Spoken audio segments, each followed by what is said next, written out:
Filippo today will teach us about a new topic which is related to a recently published article from our group, which is the inflation time for DCB. So I think Filippo will go through this dilemma. Many physicians in the world are always asking me for how long should I keep the balloon inflated before and during angioplasty with drug-coated balloon, and which is the ideal timeline for the transfer of the drug. Do I have other advantages in inflating more, and all of that? So please, Filippo, go ahead. Okay, thank you, Prof, for this presentation and for this amazing opportunity. Can I share my screen, my presentation? Yes, please, Filippo. Okay. Can you see my presentation? Yes. Yes. Okay. So, hi everyone. I'm glad to discuss with you about the paper entitled Angiographic and Clinical Impact of Balloon Inflation Time in Percutaneous Coronary Intervention with Sirolimus-Coated Balloon, a sub-analysis of the Eastbourne study. So this paper has been recently published on Cardiovascular Revascularization Medicine. So, percutaneous coronary intervention with drug-coated balloons involves releasing an anti-proliferative agent at the target site without without the need of a permanent carrier. And this strategy has dramatically expanded its clinical indication with promising results in several clinical contexts. As you well know, the implantation technique is crucial to improve the outcomes of DCB angioplasty, and in detail, an optimal lesion preparation accompanied by short delivery time and a sufficient DCB inflation time is mandatory to warrant adequate drug transfer to the vessel wall while minimizing the risk of periprocedural complications, such as flow-limiting dissection and also immediate vessel recoil that have been associated with poor outcomes at follow-up. However, so far, the optimal DCB inflation time is not clear, and current recommendations arise from experts' opinion that suggest that balloon inflation should last for a minimum of 30 seconds, as indicated by the position paper of the Italian Society of Interventional Cardiology by Cortese et al. In 2013, should depend on each specific DCB brand, as indicated by the consensus by Jäger and colleagues, and should last for more than 1 minute, as indicated by the paper by Muramatsu and colleagues. Furthermore, a paucity of clinical and experimental studies addressed this issue. So in 2010, Pose and colleagues provided an elegant experimental study involving 33 peaks, and they measured paclitaxel conjugated with fluorescein concentration in coronary arterial tissue and also at plasma level after balloon dilatation of 15, 20, 30, 46, and 60 seconds by leveraging the second generation Dior balloon. Interestingly, they observed that 45 minutes after balloon dilation, the concentration of paclitaxel in the coronary arterial tissue increased with increasing balloon inflation time, reaching a plateau with 30 seconds. We know further differences between 46 and 60 seconds of balloon inflation. Interestingly, plasma concentration of paclitaxel were only detectable after 60 seconds of balloon inflation, 5 minutes post-exposure. Then a pivotal sub-analysis of the host ISR DEB registry by Rie and colleagues involved a total of 309 in-center stenosis lesions treated with paclitaxel-coated balloon. The primary endpoint was target lesion failure, defined as a composite of cardiac death, target vessel myocardial infarction, and clinically indicated target lesion revascularization. As you can see in table 3, the total inflation time of DEB was proved to be an independent predictor of target lesion failure by multivariate logistic Cox regression analysis, accompanied by other procedural, patient, and lesions-related factors. And in the figure C, you can see that the optimal cutoff value for minimizing the risk of target lesion failure calculated by the maximum log rank method was a balloon inflation of 60 seconds. And then the Kaplan-Meier curves with the log rank test show a higher incidence of the target lesion failure when balloons were inflated for a total for less or equal than 60 seconds as compared to prolonged balloon inflations. And accordingly, Ueda and colleagues provided a pivotal analysis including 92 propensity score matched pairs treated again with paclitaxel-coated balloon and divided according to the balloon inflation time. Whether when the balloon inflation time was more or equal than 3 minutes, patients were allocated in the prolonged group, while when the inflation were less than 3 minutes, patients were allocated in the standard group. And the primary endpoint was a composite of all-cause death, myocardial infarction, stroke, and target lesion revascularization. And they observed at a median follow-up of nearly 3 years that the rate of the primary endpoint was lower in the prolonged as compared to the standard group. And interestingly, providing sub-analysis, they observed that the benefit of prolonged DCB inflation was particularly prominent in patients with instant restenosis and when lesion length was more or equal than 15 millimeters, so in long lesions. Conversely, a sub-analysis of the ISR DESIRE trial included 499 instant restenosis lesions. The authors observed that clinical outcomes at 1 year follow-up were comparable between terciles of DCB inflation time, so respectively mean 37, 59, and 72 seconds. So in summary, contemporary evidence on optimal DCB inflation time is scarce and provided so far controversial results. On this premises, we decided to conduct a post-hoc analysis of the Eastbourne study with the aim to address the impact of different balloon inflation strategies on angiographic and clinical outcomes. Briefly, the Eastbourne is a prospective multi-center investigator study designed involving 38 experiencing centers in Europe and Asia, very experienced in DCB angioplasty. The chairman is Professor Cortese, and the study was designed to address the clinical performance of the Magic Touch sirolimus-coated balloon in an all-comer real-world population of patients with coronary artery disease and an indication for percutaneous coronary intervention. Briefly, the Magic Touch is a sirolimus-coated balloon. The delivery system is composed of a semi-compliant balloon with a low tip profile and an hydrophilic coated surface, and sirolimus is encapsulated in a phospholipid bilayer and released throughout a dedicated nanocarrier technology. For the purpose of the analysis, patients were divided into 2 study groups according to balloon inflation time.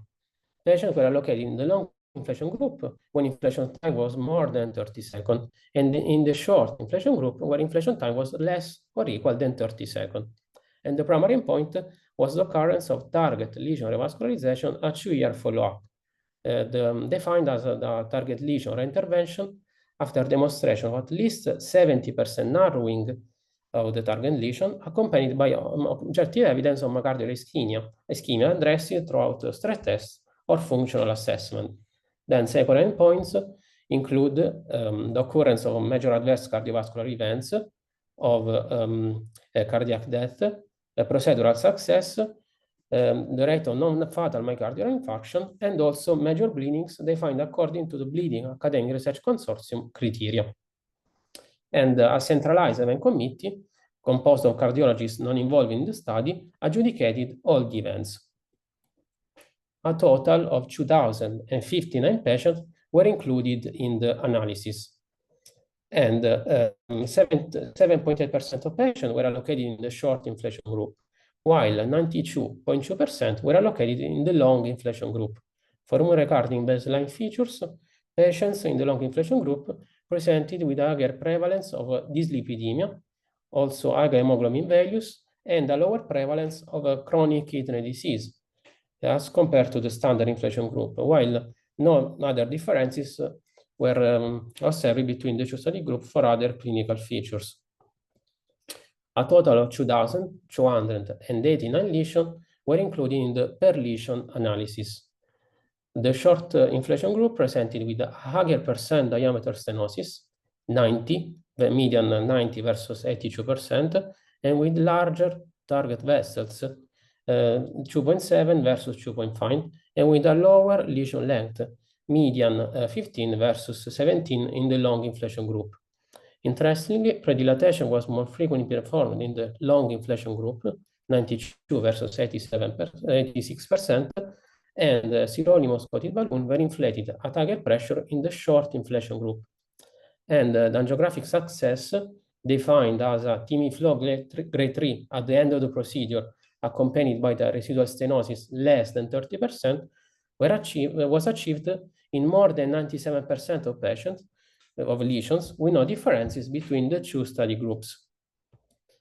Interesting, for more regarding angiographic outcomes, the patients in the short inflation group more frequently needed bailout stent implantation, 12 versus 8.8%, and demonstrated a higher occurrence of TIMI flow, less than 3, at the end of the procedure, suggesting better angiographic outcomes in the long inflation group.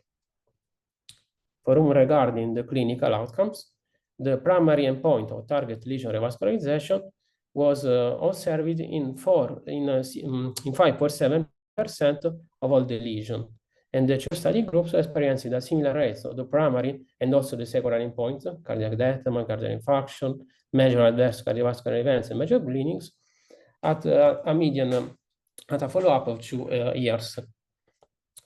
Importantly, these results were also consistent when considering subpopulation with different target lesion phenotype, as you can see in the group with the in-stent stenosis, with de novo lesion, and also in the small and in the large vessels.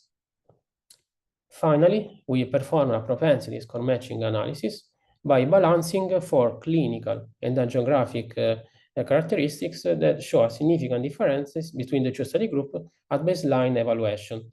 And again, including a total of 141 propensity score matching peers, we didn't observe any significant differences in clinical outcomes between the two study groups. For whom regarding the strength of the study, to the best of our knowledge, this is the largest study addressing the impact of different DCB inflation strategies in a clinical context. And this is also the first study addressing short versus long balloon inflation time, leveraging a sirolimus coated balloon, because all the aforementioned studies use paclitaxel as antiproliferative agents. Furthermore, the study comprised an all-comer population reflecting the real-world clinical practice and involved, as mentioned before, 38 centers experiencing DCB angioplasty in Europe and also Asia. On the other side, the study has several limitations. This is a single-arm, open-label design study. Furthermore, the choice of the balloon inflation was left at operator discretion, potentially introducing a selection bias, and also a systematic investigation of the reason underpinning short balloon inflation time was not systematically investigated. And the use of intracoronary imaging was limited, accounting for nearly 5.6% of all the lesions. And the lack of a core lab may be provided potential pitfalls in the assessment of angiographic and procedural features. In conclusion, this post-hoc analysis of the Eastbourne study revealed similar clinical performance between short and long inflation time during the percutaneous coronary intervention with sirolimus coated balloon at 2-year follow-up. These results could be of paramount importance, in particular for patients that are unable to tolerate long balloon inflation time due to several reasons, such as the occurrence of acute chest pain, ventricular arrhythmias, or also hemodynamic instability. Importantly, long balloon inflation time was associated with better angiographic outcomes, such as a lower need of bailout stenting and a lower occurrence of TIMI flow less than 3 at the end of the procedure, probably due to a temporary scaffolding effect which facilitates arterial barotrauma resolution.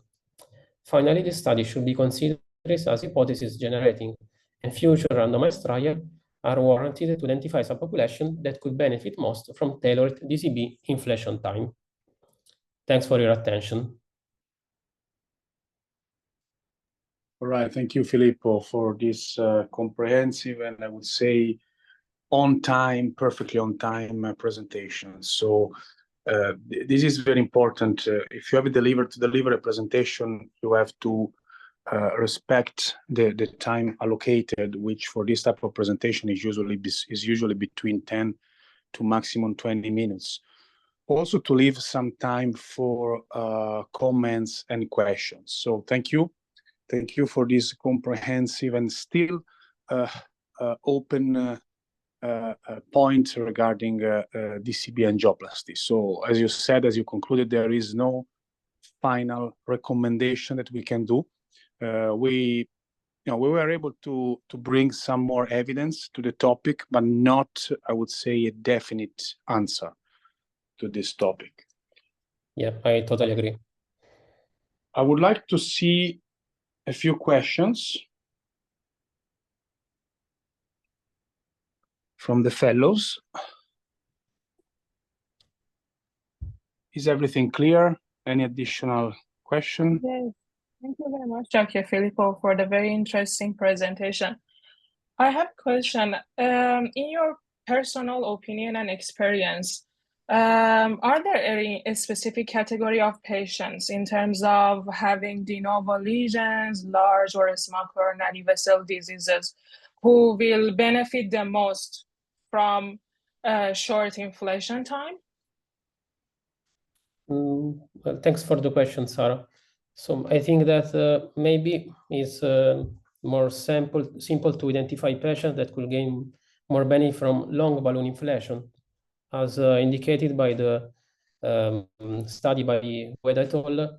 Maybe patients with in-center stenosis or also long lesion could gain more benefit from long inflation time. So maybe for short inflation time, it's difficult to assess the predictor to identify the most benefit.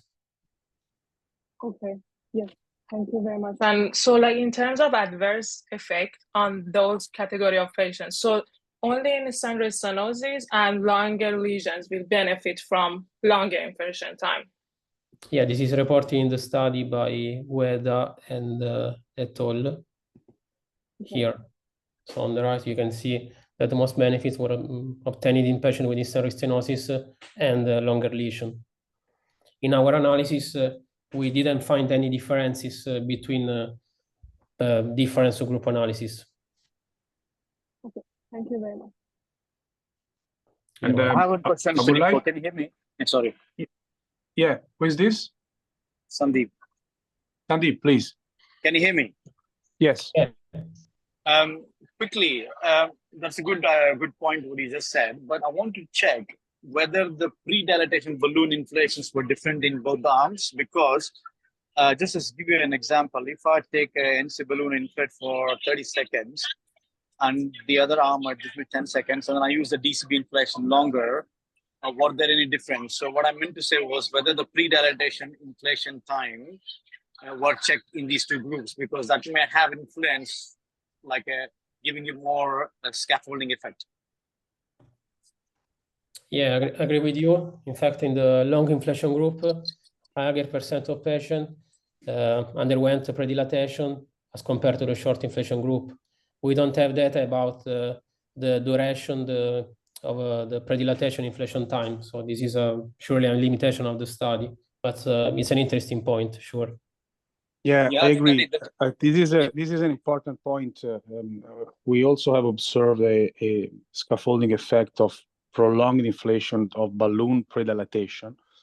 Unfortunately, this is just a post-hoc analysis, not pre-specified post-hoc analysis of Eastbourne. So the CRF didn't catch this information that I mean would have been very interesting.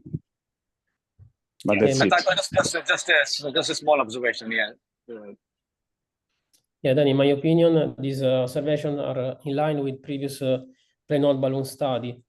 There was a randomized controlled trial provided by Oman and colleagues and published in Circulation Journal in 1994, maybe. And they also observed that in the long inflation group, leveraging also Renault balloon angioplasty, there was a lower rate of final dissection and also a better angiographic success, defined as a residual stenosis less than 50%. And also another meta-analysis provided by Rickle and colleagues, including 6 studies, provided similar findings. All right. I wanted to ask Amit, which is his perception and his experience in terms of inflation of predilatation balloon and also of DCB.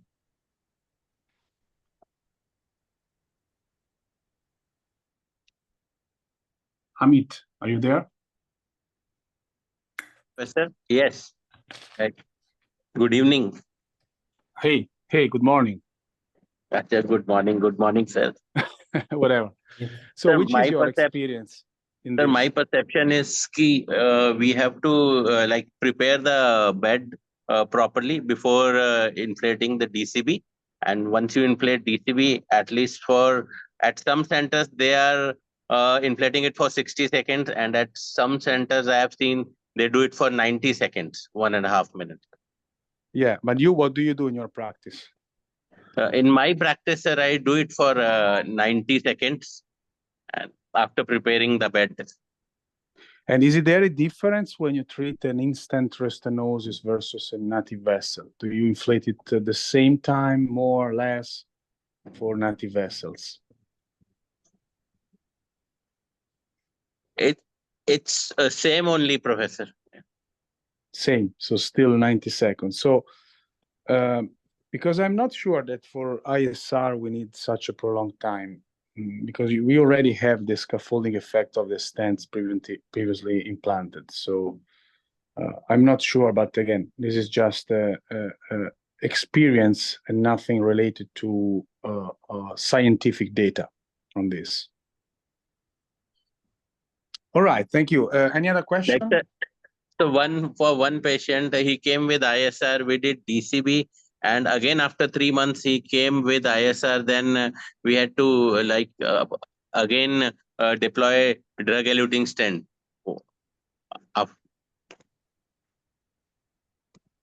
So can you repeat, please? I didn't get your answer.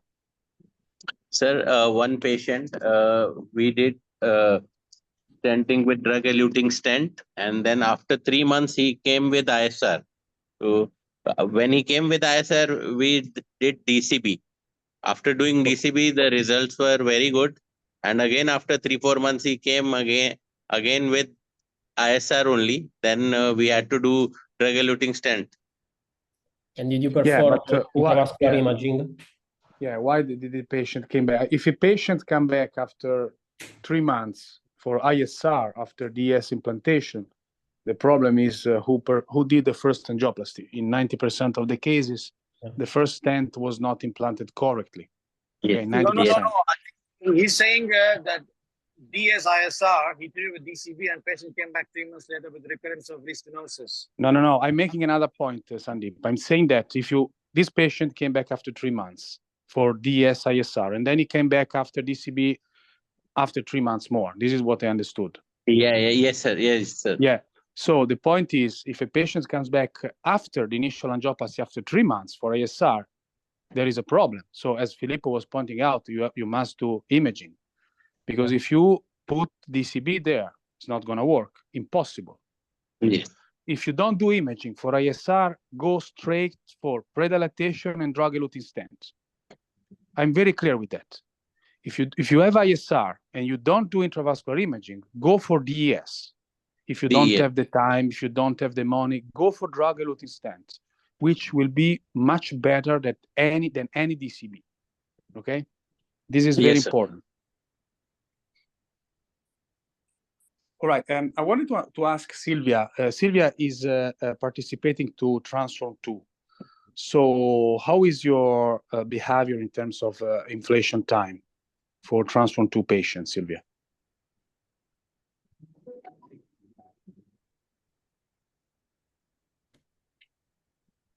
Hello, Silvia?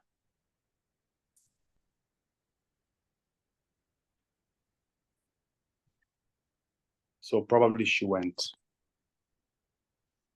Okay, any other question?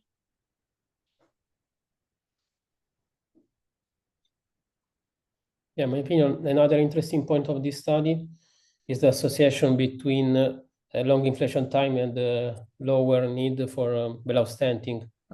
In detail, in our data, for every increase in 1 second of DCB inflation time, there was a significant reduction of 2% of the need of bailout stenting. And this is an interesting point, in my opinion. It is very interesting, and thank you for pointing it out. I was forgetting about this point. This is very important. Unfortunately, our study was not powered to show any clinical difference, despite the big number of patients, any clinical difference in terms of reduction of MACE or TLF or TLR, whatever, between the two big groups of inflation time. But we showed a reduction in the need for bailout stenting, which is something that you should avoid. So if you are achieving a sort of temporary scaffolding with this prolonged inflation time, you're going to have lower need for bailout stenting. And so this is an important point. Yeah, great. Yeah. All right, 7:30 for me, 1.3, 1.5 for you. So I think we can close this lesson. Yeah. Thanks so much, Filippo, and you all. Thank you very much. We are, after our meeting of 2 days ago, we are depicting the possible lessons for the next trimester. We are working on that with Sarah. Thank you for your inputs. If you have ideas, I don't know if, probably Sandeep was not there. Sandeep, if you have some ideas of some new topic, whatever, just write to Sarah and we will try to figure it out.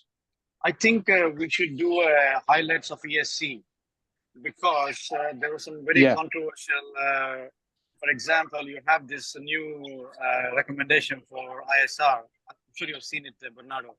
They are now saying that it should be stent or DCB in ISR. And obviously, I've not had a time to look at what evidence they've used, what references they've used for this, but this is something very bizarre. Anyway, we have to discuss that. And I don't know if you've seen the new Lancet paper on DCB versus DES in all-comer de novo lesions. From China. I saw it. Patrick has been, yes. I mean, again, that is a very, I don't know, it's not looking good. So we need to probably discuss that going forward, because I just put a message in one of the other groups. What is my take home on that paper, which I'm happy to share, because this is, I feel that if you want to show even a non-inferiority with the DES in large vessels, it's very difficult with the current generation stents. So which is why I'm just slightly skeptical about this solution de novo study, because small vessels, you can probably expect some degree of non-inferiority and maybe superiority in 3 years' time, like you showed in your Picoletter trial. But in large vessels, I'm not sure. So we should probably be, I'm worried about the DCB, like a BBS, where we are using in all kinds of lesions, which is probably not the case. But I think we should discuss something like this, highlights of ESC, maybe focusing on the DCB topic more. Yeah. Well, this is just a study with low events. I believe that, having read the study, but not having metabolized it, I would say that in a large vessel, easy lesion, DES is almost perfect. Exactly. So it's difficult to beat it. So if you are a very expert DCB user, and I'm not sure that in this, I don't remember how many centers in China, they were such experts. I don't know, maybe some of them for sure, but some others less. If you are not a perfect user of DCB, I'm not sure it's gonna work. It could be as good as a stent. Again, in a large vessel, easy lesion. My point is that for even large vessels and complex lesions, DCB is going very well. And we would like to show this. We will see with solution, we will see this with Transform 2, where the lesion setting is a little bit more complex as compared to this study, and where, as you know, we are using a sirolimus drug instead of paclitaxel. But that said, yes, we need to discuss about that. We need to metabolize. According to the guidelines, I saw the message, of course, but I don't know who is the first name of the guidelines. Are you aware of that? No. I only got the screenshot and I got the pocket guidelines, which doesn't give me the references, because I went to ESC for one day and I got So the it would pocket be nice, guidelines. Filippo, can you please check this and write in the chat the first 3 names of the guidelines and the last name, because it would be interesting to invite one of these guys to take a lesson on the guidelines and to create some controversies. About chronic coronary syndrome, is it right? Yeah. I'm looking for. Okay, I'm checking. But you know, Names are Brains, Felicita Andreotti, and Koskinos. And the first name is Felicita Andreotti. No, the second name. The first name is Christian Brains. Who is this guy? I don't know him. Felicita Andreotti is not an interventional cardiologist. Yeah, exactly. I know him because I studied in Gemelli, and she was my professor. Yeah, so this is great. It's fantastic. Not an interventional cardiologist. Okay. Yeah. And number 3? Number 3 is Konstantinos Koskinos. I don't know this guy. From Switzerland, while Christian Brains is from Antwerp in Belgium. And the last name is Simon Winter. I don't know him. Oh, yeah, this is an old guy. I think, Filippo, maybe it might be worth looking at the references they have quoted for the guidelines, because that would tell us where they got this recommendation from. Yeah, surely we can. Maybe you don't have to just put it on the group. Yeah, this is okay. Sandeep, I have to tell you one thing in terms of ISR.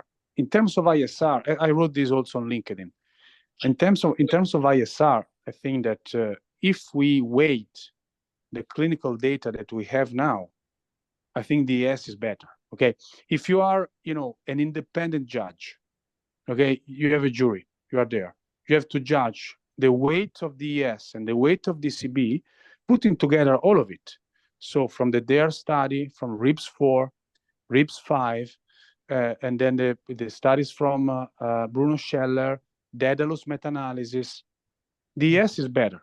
So probably the guidelines were, this is my opinion, too much optimistic in the previous 2 versions, 2014 and 2018, in giving the same class 1 of DCB to DS. This is my current impression. Then we can say that we need to work more in understanding ISR, we need to do imaging, all of that. But if we have just to weight the clinical evidence, so far, DS is better, which doesn't reflect my current usage of DCB, because in my current case history, I prefer to use a DCB, of course. But that's a different thing. If you have to recommend it, if you have people still not doing intravascular imaging for ISR, it is better that these guys use a DS. I'm sure of that. So, well, in such case, I agree with you, totally agree with you. I do the same. I use the DCB a lot with the intravascular imaging. But when you said the comment about the large vessels, that people are not an experienced DCB user using it, but it's like a BBS. It will be rolled out. It will be rolled out to the whole world, where there are hardly any DCB users, and then they'll have a bad outcome. So maybe we have to introduce DCB very, very, very slowly into the community, sticking to only small vessels, long lesions, where the data is strong. Yeah, I agree with you. I agree with you in terms of the fact that, it took too much time, as you know, to have a widespread usage of DCB in small vessels. It took 15 years. Now people are using it, and the outcome is very good. So then, there was a different type of push from new companies coming there. New companies wanted to be acquired by larger companies. Okay, so this is what happened. So for a small company that invested a lot on a DCB and which wanted to be acquired by another one, it was easy to say, okay, let's do a big trial with large vessels, more complex lesions. And so in this setting, my company will be acquired, which is something that has nothing to do with science. Okay, I agree with you. But that's how the world is going. And I agree with you that we have to be a little bit more moderate. But, I use DCB for complex cases, and I will go on doing that, and I will go on showing that, because it's feasible. But I always say that if you are approaching this technology, you should start very, very wisely from ISR, then de novo small vessel. And then after years of usage of DCB, you should go to the other one. So this is my message. I think it's also your message on on but you this see, technology. the problem is when we show in the meeting, we show super complex cases. Like Antonio shows complex cases, I show. Yeah. I feel very guilty sometimes because I show these cases and people see and they'll say, oh, okay, we can do the same, and then they do it and they do it badly. I think we have to be careful when we show these cases in the meeting to say this is only with a lot of experience. Maybe we have to Yes, add a message to it. Otherwise, people take it in the wrong way. No, I have to admit that you have always said that. I also say that. Maybe I stress less than you, but you have always said that, and I agree with your point completely. So we should say we do this, but please be wise and start step by step, because putting a stent is very easy. You cannot imagine here in the US they put stents everywhere, but you cannot imagine also how many ISR are coming, because now people do not know how to do angioplasty. They forgot about that. So my teaching point in my courses is to teach them how to do angioplasty. And I can tell you this thing, that this is reflecting also on a better outcome of stents usage. This is very important. I'm seeing this also from other studies, that the outcome, for example, this Chinese study, I'm sure that having them adopted a specific protocol, the performance of the drug-eluting stent is better as compared to, the study, the ESR test 10 study, 10-year outcome, with a TLF of 44%, 43.9. So it's huge. I think that if we do the same study with the same device after 10-year outcome with a good implantation technique, that outcome is much better. Maybe 3 years also it will separate. I don't know. We will see. Yeah.